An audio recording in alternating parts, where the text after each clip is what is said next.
एक तरफ जहां हर जमाकर्ता और निवेशक को इंतजार है कि सहारा उसका पैसा कब देगा, वैसे इस रिपोर्ट में आपके हर सवाल का जवाब छुपा है, क्योंकि सहारा अब भुगतान का रास्ता साफ करना चाहता है और इसी का जवाब इस रिपोर्ट में आपको मिलने जा रहा है। जहां एक तरफ जमाकर्ता निवेशक का सबसे बड़ा सवाल है कि आखिर उसका पैसा कहां है और उसे मिल पाएगा या नहीं, और दूसरी ओर 12 लाख कार्यकर्ताओं को अपनी इन्हीं करोड़ों जमाकर्ताओं की चिंता है कि जमाकर्ता को उनका पैसा मिले, क्योंकि अपने जमाकर्ता की फिक्र को लेकर ये सभी 12 लाख कार्यकर्ता एक बार फिर सड़क पर है, क्योंकि उन्हें चिंता अपने जमाकर्ताओं की है, उनकी गाड़ी कमाई की है, जो उन्हें विश्वास के साथ सहारा परिवार को जमा कराई। और इसलिए कार्यकर्ता सड़क पर उतरकर सेबी से अपना 24,000 करोड़ रुपए मांग रहे हैं, क्योंकि सहारा परिवार की 24,000 करोड़ की धनराशि पिछले 9 साल से सेबी के पास फंसी है। और अगर सेबी सहारा के 24,000 करोड़ लौटा दे तो हर जमाकर्ता के सबसे बड़े सवाल का समाधान चुटकियों में हो सकता है।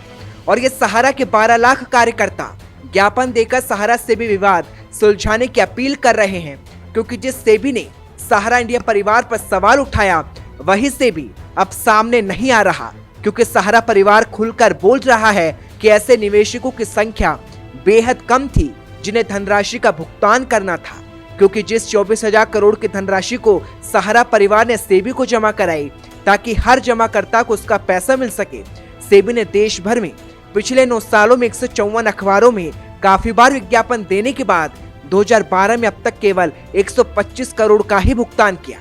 और इनसे साबित होता है कि सहारा ने उस स्कीम का भुगतान तो किया था, और उसके साथ सेबी ने साफ तौर पर स्पष्ट कर दिया था कि जुलाई 2018 के बाद किसी भी अन्य दावे पर विचार नहीं करेगा।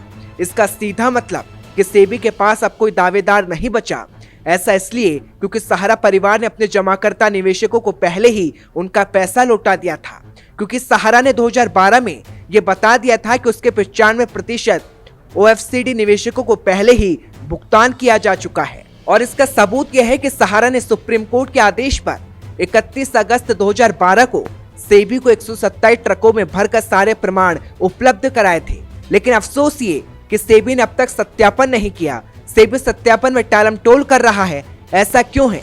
या तो सेबी हार चुका है या फिर सेबी को डर है कि सत्यापन करते ही उसका झूठ पकड़ा जाएगा और देश के सामने एक प्राइवेट संस्था सहारा इंडिया से हार का तोहफा देश के सामने अपमानित होना पड़ेगा, जिसका डर सेबी को सता रहा है। और सहारा के कागजों के सत्यापन में ढिलाई बरती जा रही है। इसको लेकर भी सवाल है कि आखिर ढिलाई क्यों बरती जा रही है।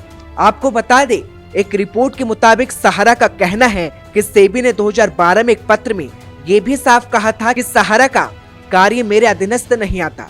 बावजूद इसके सेबी ने कौन से दबाव में सहारा को परेशान किया, जिसके चलते अब ये 12 लाख जमाकर्ता सड़क पर है, क्योंकि जमाकर्ता को न्याय और सुरक्षा की मांग कर रहा है।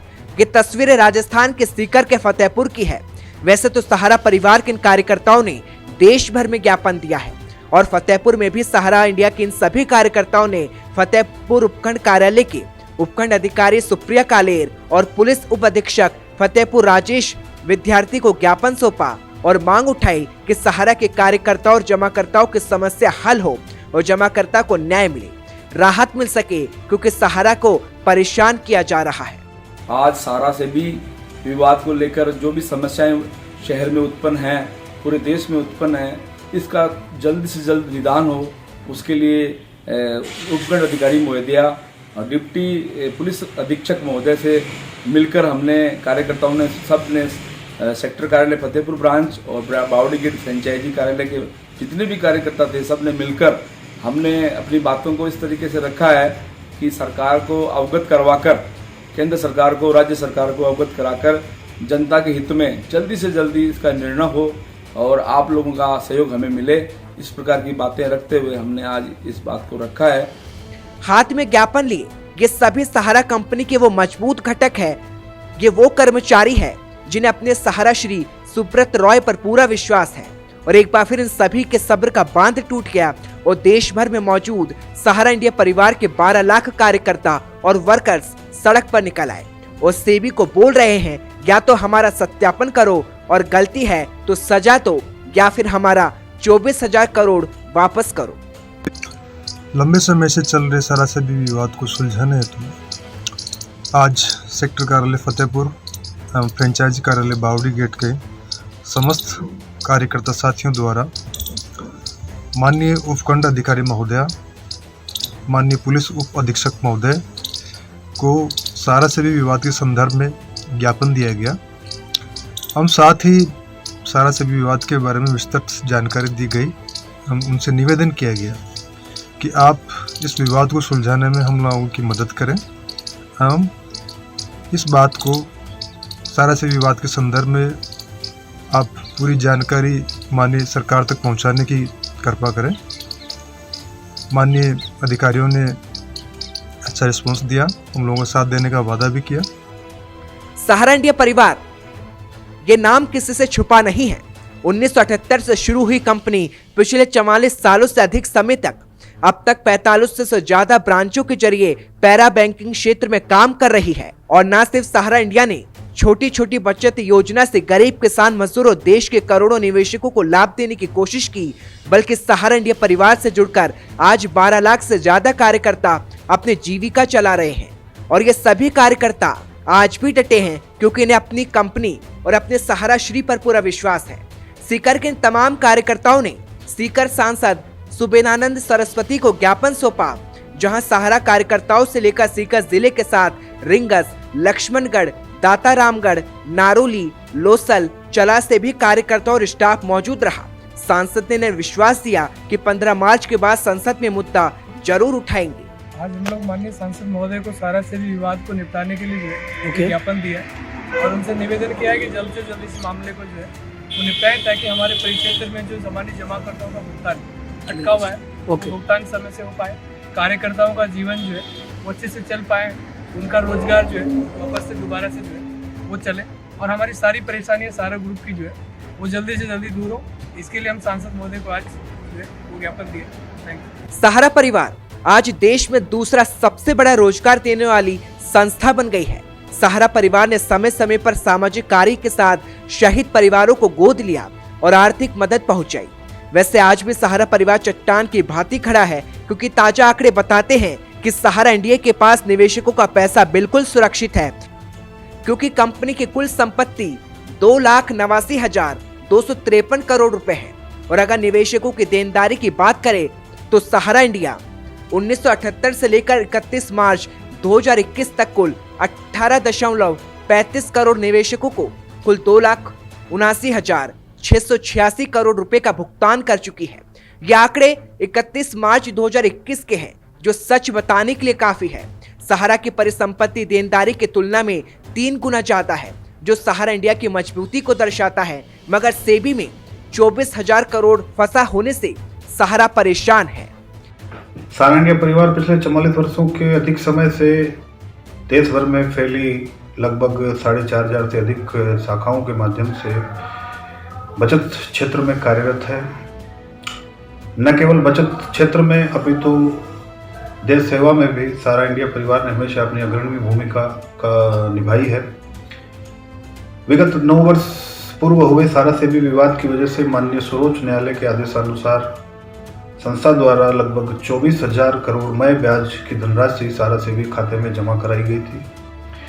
उसके बाद सेबी को संबंधित जमाकर्ताओं का सत्यापन का कार्य करना था और सत्यापन का कार्य होने के बाद ये धनराशि सहारा को वापस मिलनी थी, परंतु 9 वर्ष से अधिक का समय व्यतीत हो जाने के बाद भी अब तक सेबी द्वारा सत्यापन का कार्य पूर्ण नहीं किया गया है, जिस वजह से न केवल हमारे सम्मानित जमाकर्ताओं का भुगतान बाधित हो रहा है, अपितु देश भर में फैले लगभग 12 लाख से अधिक कार्यकर्ताओं का जीवन यापन करना भी दिन प्रतिदिन दुभर होता जा रहा है।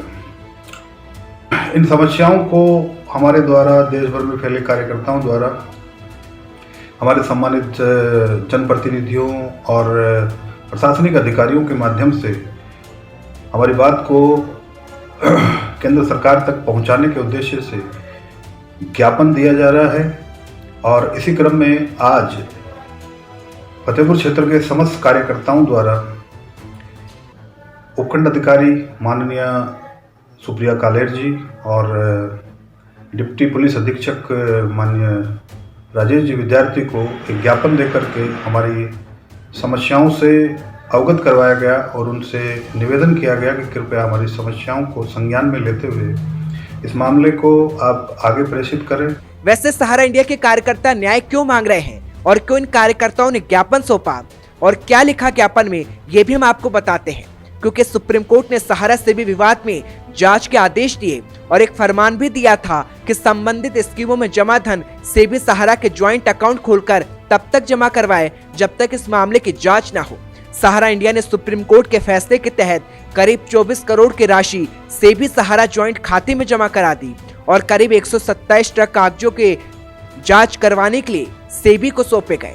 लेकिन इन 12 लाख कार्यकर्ताओं का आरोप है कि मामला चलता रहा, तारीख पर तारीख मिलती रही, लेकिन अब तक जांच पूरी नहीं की गई।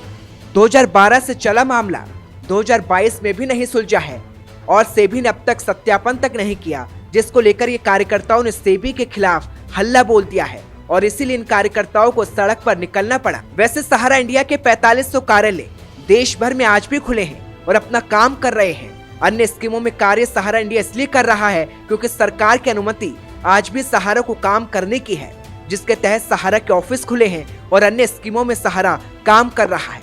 फिलहाल सहारा इंडिया प्रकरण सुप्रीम कोर्ट में विचाराधीन है, तारीख पर तारीख मिल रही है और ये तमाम कार्यकर्ता सड़कों पर खड़े होकर सेबी से अपना 24,000 करोड़ रुपए मांग रहे हैं, क्योंकि सवाल निवेशकों के विश्वास का है और चिंता इन 12 लाख लोगों के रोजगार जाने की है। अब देखना होगा कि जिस सहारा सेबी विवाद की गूंज संसद में गूंजती है या नहीं, या फिर केंद्र सरकार इस मामले में हस्तक्षेप करती है या नहीं, क्योंकि इन तमाम कार्यकर्ताओं ने और सहारा परिवार ने प्रधानमंत्री नरेंद्र मोदी और केंद्र सरकार से भी न्याय की गुहार लगाई है। और ऐसे में अब इंतजार है कि क्या वाकई विवाद सुलझ पाएगा, क्योंकि आरोप लगाने वाला सेबी चुप है, लेकिन जिस पर आरोप लगे वो सहारा परिवार चुप नहीं बैठेगा, क्योंकि कहते हैं ना, जीत सत्य की होती है और सच को पराजित नहीं किया जा सकता। सहारा कर्मी तय कर चुके हैं कि सच परेशान हो सकता है मगर पराजित कभी नहीं। राजस्थान के फतेहपुर से संवाददाता आबिद खान की रिपोर्ट।